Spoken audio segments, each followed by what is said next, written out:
நேபாளத்தில் ஏற்பட்டுள்ள பேரழிவுக்கு இயற்கையான அதன் புவிப்பரப்பு முக்கிய காரணம் என நிபுணர்கள் கூறுகின்றனர். உலகின் மிக உயர்ந்த மலைச்சிகரங்களும் அவற்றுக்கு இடையே குறுகிய நதி பள்ளத்தாக்குகளும் நேபாளத்தில் அதிகம் உள்ளன.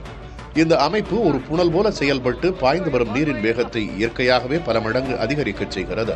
மலை உச்சியிலிருந்து கீழ்நோக்கி பாயும் நீர் ஈர்ப்பு விசையின் காரணமாக அபாரமான இயக்க ஆற்றலை பெறும்போது அதனுடன் டன் கணக்கில் மணல் மற்றும் ராட்சத பாறைகளை பெயர்த்து அடித்து வருவதால் சாதாரண வெள்ளம் கூட பெரிய பேர் அழிவை ஏற்படுத்துகிறது.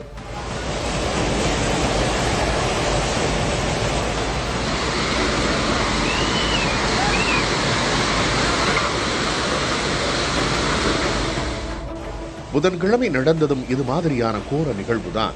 இமயமலையின் உச்சிப் பகுதியில் சமநிலை குலைந்து சரிந்த பனிப்பாறைகள் நதியின் குறுக்கே தற்காலிக அணையாக மாறியுள்ளன. இதனால் அதிகளவிலான தண்ணீர் ஒரே இடத்தில் தேங்கி அழுத்தம் அதிகரித்த நிலையில் திடீரென தடுப்பு உடைந்து பல மடங்கு வேகத்தில் கீழ்நோக்கி பாய்ந்த வெள்ளம் தனது வழியில் இருந்த அனைத்தையும் அழித்தது.